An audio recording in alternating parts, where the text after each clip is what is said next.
I'd like to tell you how suicide has personally impacted my life. Approximately 2 years ago, my son Ryan, who's almost 30 years old, a Navy SEAL with 4 combat tours, 2 to Iraq and 2 to Afghanistan, took his life one Sunday morning. Ryan had, up until that point, been struggling for about 2 years.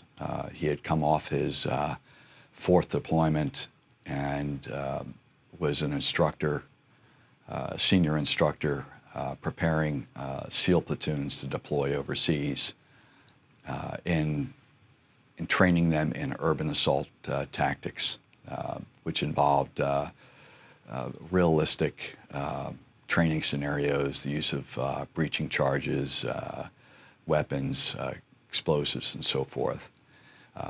Ryan started to complain of his inability to sleep. He was struggling to get a good night's sleep. He, at times when he could get to sleep, he would be interrupted by nightmares.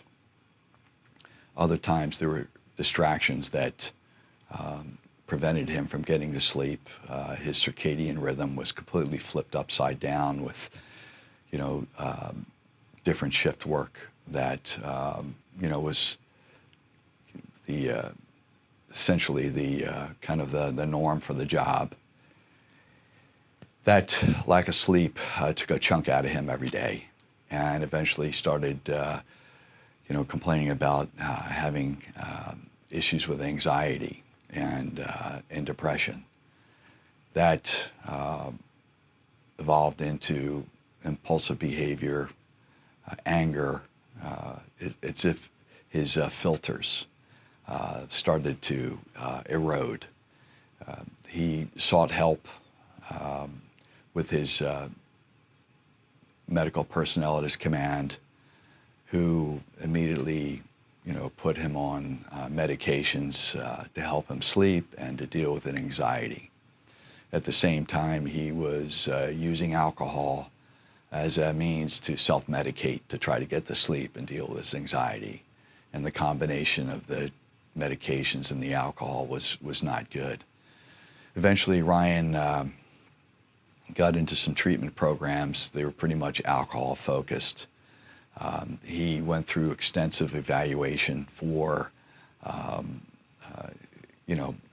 medical evaluation for, to try to diagnose whether he had any type of underlying medical conditions. He was diagnosed with post-traumatic stress syndrome. He had been involved in a number of near fatal helicopter crashes. He was also a medic, a sniper, and a breacher. And in his role as a medic, he had seen a number of his teammates die, others severely injured, all within his care, and that haunted him. He had killed in combat as a SEAL, and in some cases,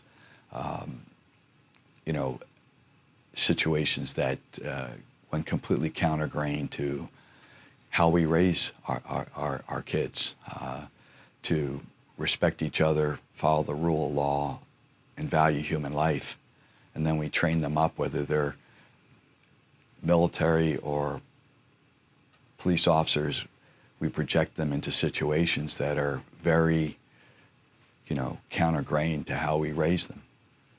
And the exposure to these situations, having to deal with some tough problems, having to witness some horrible things, do not go without consequence. And as we've seen with many of our military, and certainly more with our law enforcement, that their ability to talk about their feelings and to express their concerns about what they've experienced and what they've seen, what they've had to do, has been difficult. Certainly in a society that has become very judgmental. They don't feel like they can talk about the things that bother them and potentially decompress their emotions. So it stays within them and starts to eat away at them. In my son's case, he was basically directed down a psychiatric behavioral health path, which involved more and more medications. In the 2 years that we tried to rescue him, he was prescribed over 40 different drugs. They never settled on any diagnosis as to what was wrong with him. However, all through this experience, he consistently said, "Something's wrong with my head. I don't know what's going on. I'm losing control."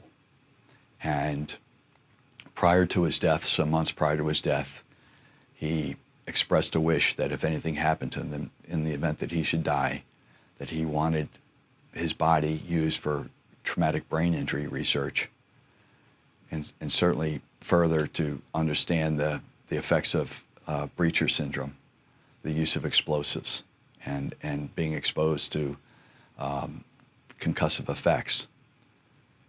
After his death, and after our ability to donate his brain for that research, we found out that he had an undiagnosed level of microscopic brain injury directly related to blast exposure, directly related to the use of the weapon systems.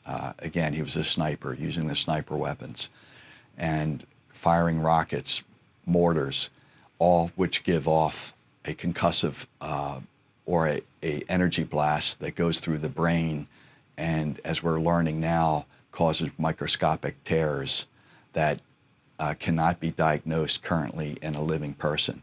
It can only be discovered and validated post-mortem after death. So as we found out that he had been treated all the wrong way, and not in the sense of anyone being malicious or negligent, it's just that we didn't have the tools to see this particular pattern of injury. But yet the low-hanging fruit was treat him for alcohol disorder, treat him for behavioral issues, punish him for inappropriate behavior, separate him from his teammates, hang labels on him that justified their assessments and actions. Eventually, my son left the service honorably because he couldn't do his job anymore. He was in a downward spiral. We got him out off active duty into the VA system where his care continued. Eventually, we got him off all the drugs and started to see our son come back to us again.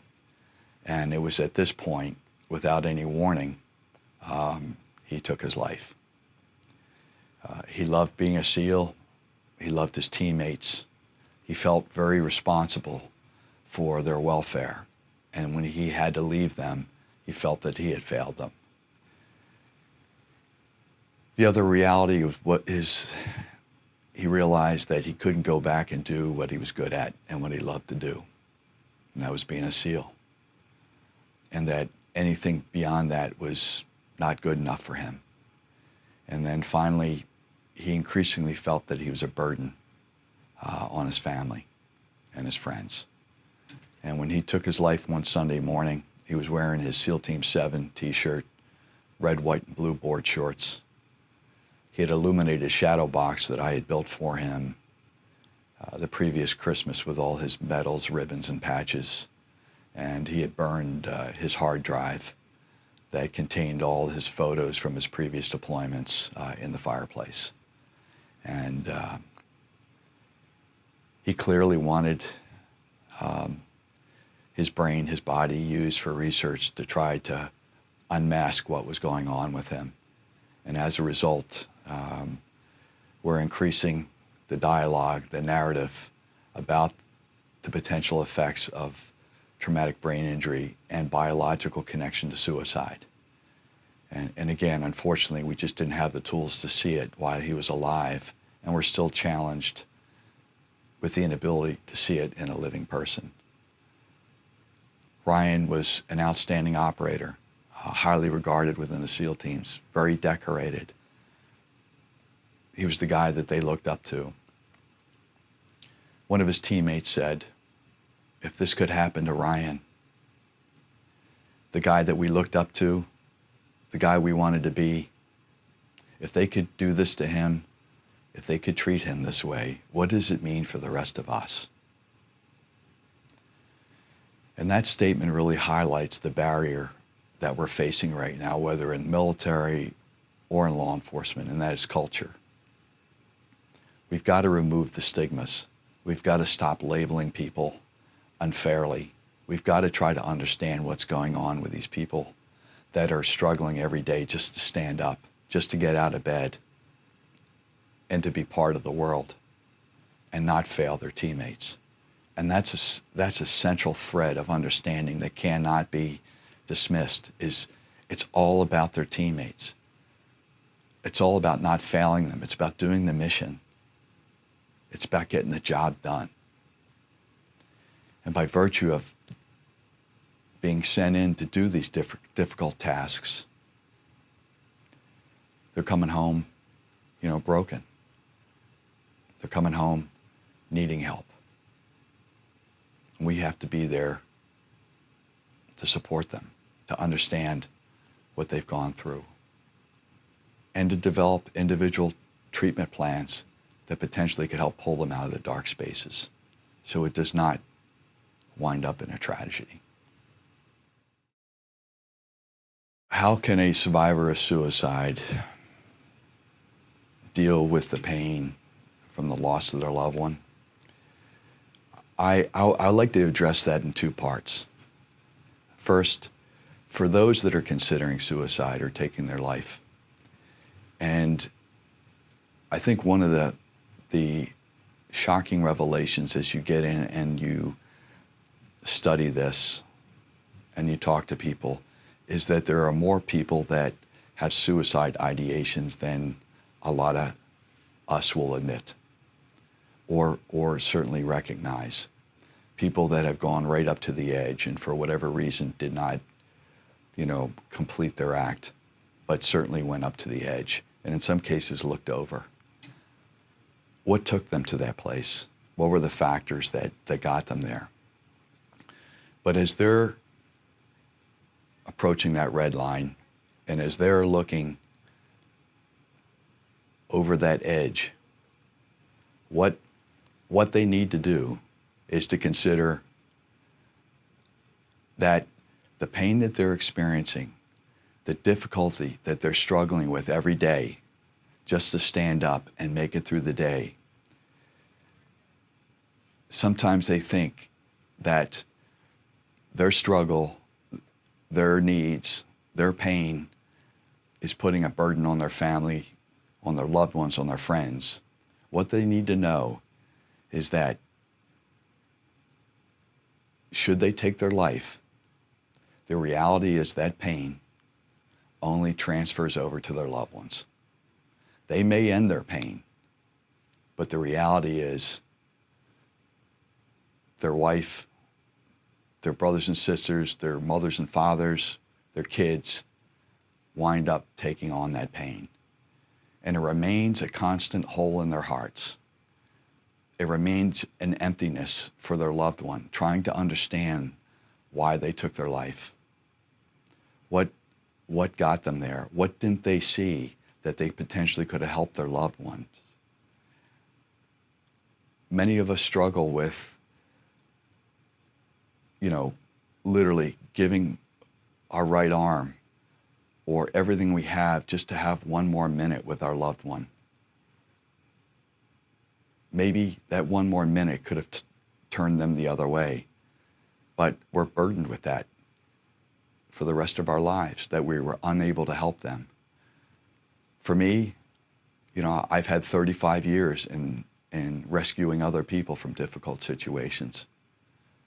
And as I worked very hard to rescue my own son over the course of 2 years, in the end, I failed. And I carried that burden.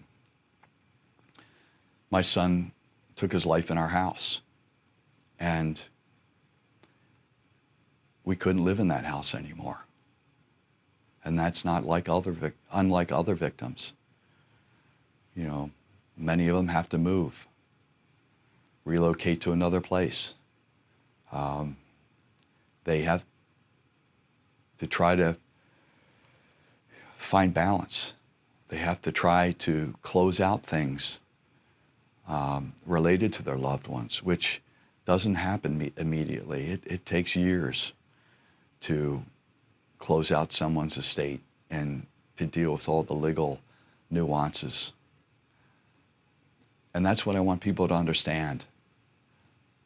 Their act, though it may be one of love for their family and trying to relieve the burden that they feel that they may be putting on their families, and that by taking their life, they'll end that, I need them to understand that's not how it works. It just only transfers over to the family. And that pain, that hole in our hearts, never goes away. The questions will always remain, always will haunt us. What could we have done to help them? And that's what I want anyone who's considering approaching that red line to understand. That's reality. I'd like to offer some thoughts on how survivors of suicide can deal with the loss of their loved one. But I'd like to address that in a two-part answer. One that sits with the person who's contemplating the suicide, contemplating taking their life. And then the other is what happens to the family after the act. For those that have had thoughts of suicide, have approached that red line or even looked over it, I understand that they're in pain. And that pain could be emotional pain, it could be physical pain, it could be moral pain as a result of the things that they've experienced, they're seen, had to do. I understand that every day is a challenge and that at times there's no hope and that they may feel that they're a burden to their family and friends. And by ending their life, ending their pain, they'll take care of everything, they'll solve everything. What I need them to understand is that once they take their life, yes, it may end their pain, but they need to understand that that pain only transfers over to their family forever. The pain of losing somebody is indescribable. Your heart is ripped in half, and it never comes back together again. You struggle with, what did we miss? What didn't we see? What could we have done? You make pledges. I would give my right arm. I'd give up everything I have just to have one more minute with that loved one, with the ability to maybe talk them out of that dark place, to give them that sense of hope. And what they need to know is that there are a lot of people who struggle with different issues, and many people, more than I think a lot of folks in society who admit, have been up on that red line and had suicidal ideations, thoughts of what it would be like to end their pain, to end their struggle.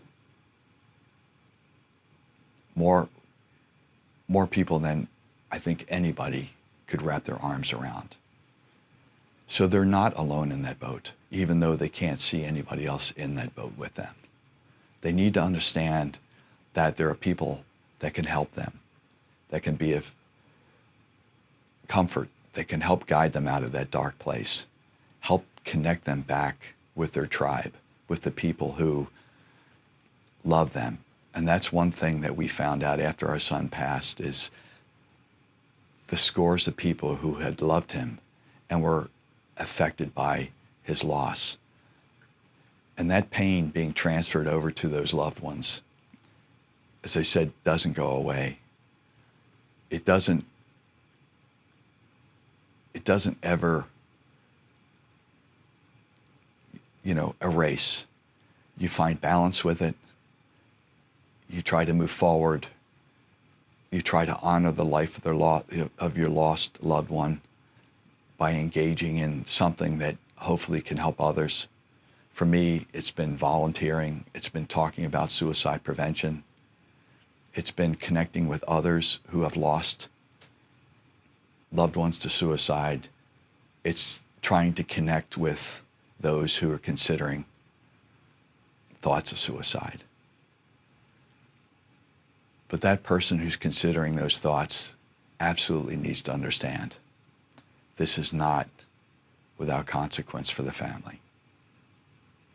We had to move out of our house, the house where my son took his life. We couldn't live there anymore. It's taken us years to settle his estate, to deal with all his, his property, his assets, to try to stay true to his wishes. He was all about helping his boys. And that's my mission now, is how can I help others on his behalf? How can I not let his passing go in vain? How can his contribution to medical science help to illuminate and inform on the fact that some of this may have biological connection, and that we need to understand it and not be afraid to ask the tough questions? So that's why I'm here. That's why I'm telling this story, hoping that if it can get to one person, it'll all be worth it.